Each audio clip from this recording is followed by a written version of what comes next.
Muncie's story is one of industry, education, and community, but like many American cities, it is also a story about rebuilding trust and creating new connections. And nowhere is that story more alive than in the Whiteley community. This is a neighborhood rooted in history, strengthened by generations of families, and leading the way in what it means to come together.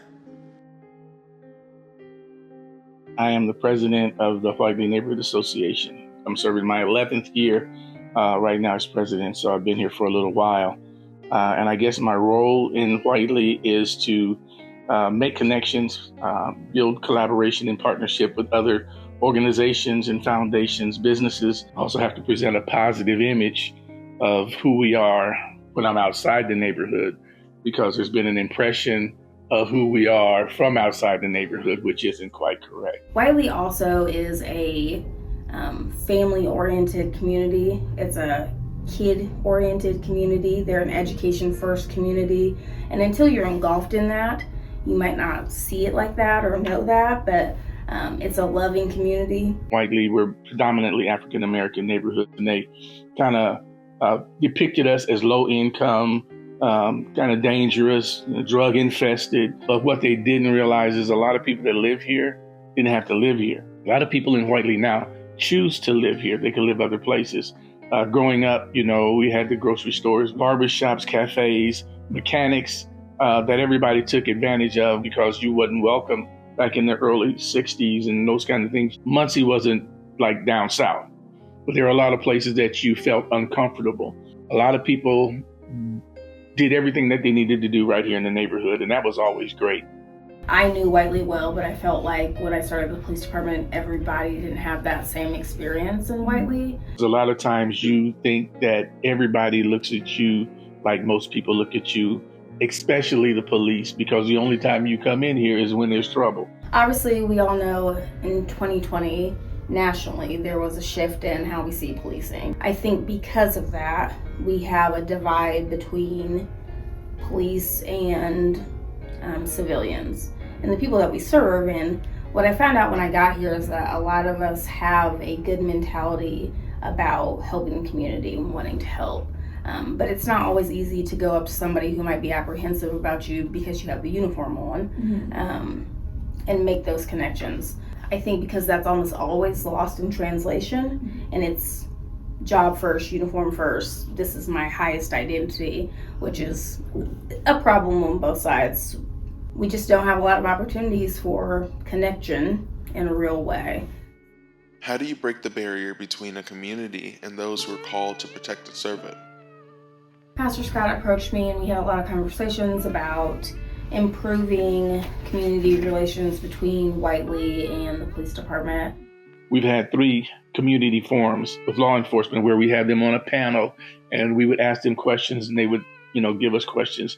I always want to give people a chance to see the community in a way that you might not when you're just responding to calls there. So when we sat down and thought about that, we decided that we wanted to do a program like this, not necessarily where police officers are police officers, but we are people interacting with people that we may not normally interact with, just getting to know each other as people. So we really don't appreciate what they face every day, and them coming into the neighborhood and inviting us there, explaining all of that, along with the Adopt a Cop program, has really helped us understand their perspective a little bit. And them coming in, seeing who we actually are. We had an officer say, you know what, I'm on nights, and when I get assigned to Whiteley, I'm glad I'm assigned to Whiteley. A need for connecting a community with those who protect and serve it brought about the Adopt a Cop program. It was kind of adopted from a program we had students in the context of community where future teachers were partnered with families and they spent the semester, with the family, not in the home, but they were in the home eating and those kinds of things and going different places and got to know each other really, really well. We got to know them, the kinds of things they like, the games they like, the foods they like. And it was really, really nice. And I said, we could do that with the officers. What would that be like? So we had 3 officers. We said, we're going to get 3 families, 3 officers, and we're going to try this program out. Before we could stop them, they already had 7 officers to say, we want to do it. They're going to do it in Whiteley. We want to be a part of it. So then we had to get some more families. So that was encouraging. For every family, every officer, it's different.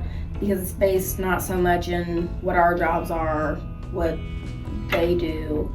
It's more about just like what you like as a person. So we had one of our officers that met a family at the farmer's market and purchased something that they sell at the farmer's market. We had an officer that went over to a family's for a game night. We had a duo go to Indianapolis with their spouses together. So getting to know them as people and not Officer Bob, but this is just Bob, man, I want you to come over here and meet Bob.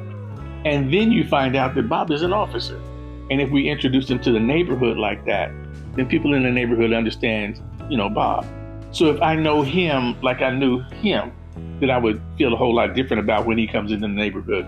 I'm a little more comfortable. I'm not as jumpy and those kinds of things. It's always nice for our officers, and it's always wonderful when communities open up their arms and realize that we're someone outside of a uniform. And we get to kind of humanize ourselves, but also humanize other people, because we are deeply ingrained with each other. And once you start a career like this, it's pretty common for all your friends to be in law enforcement or first responders or things like that. It really keeps us grounded, so it's been really good for those officers. And I know that it's been really, really good for those families, because now if they ever do need anything, you have a direct contact also to officers. So it's just really about what makes everybody happy, how comfortable they are hanging out, what their interests are. So that's why it's really a beautiful program. It runs itself, just in the way as if when you meet somebody and you naturally get to know that person, you find common ground, just like you would make a friend. I don't know how many times each person met with their police officer, but we wanted it like that because it's all voluntarily. These guys have worked all day. So we don't want to say you're going to meet twice a week, you're going to be whenever you guys get together, and nobody's complained about it. So I don't see anything we would actually change about the program. I know that several of the groupings have become such good friends that totally independent of me, they hang out and I just kind of like see it on Facebook or hear about it that way.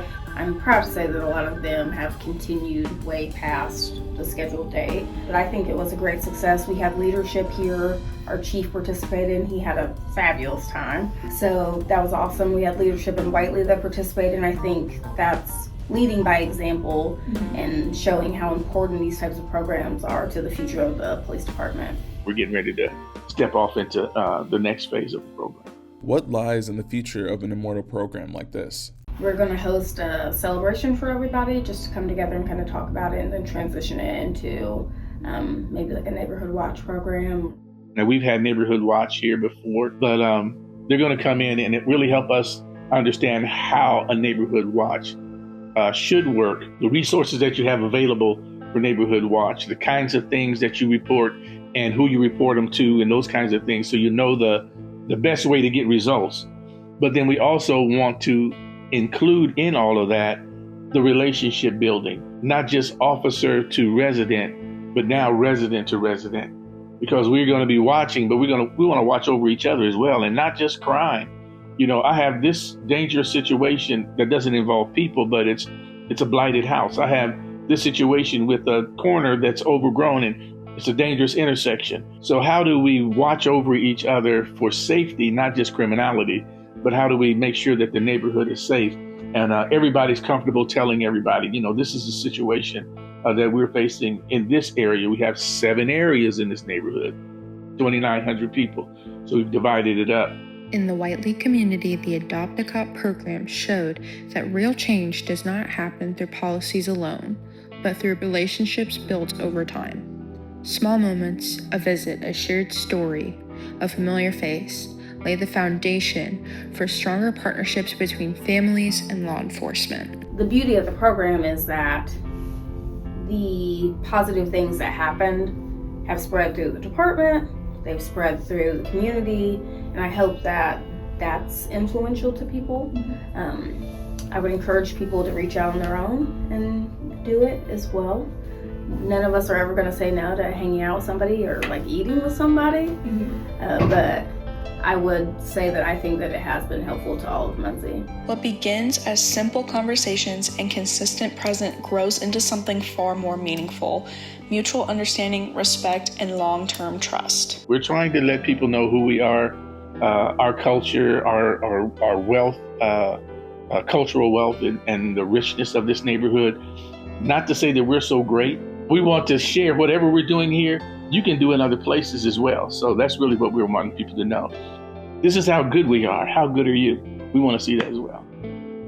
And as Whiteley continues to lead by example, its commitment to connection reflects on the broader future of Muncie itself, a city where rebuilding trust and strengthening the community are not just goals, but shared responsibilities.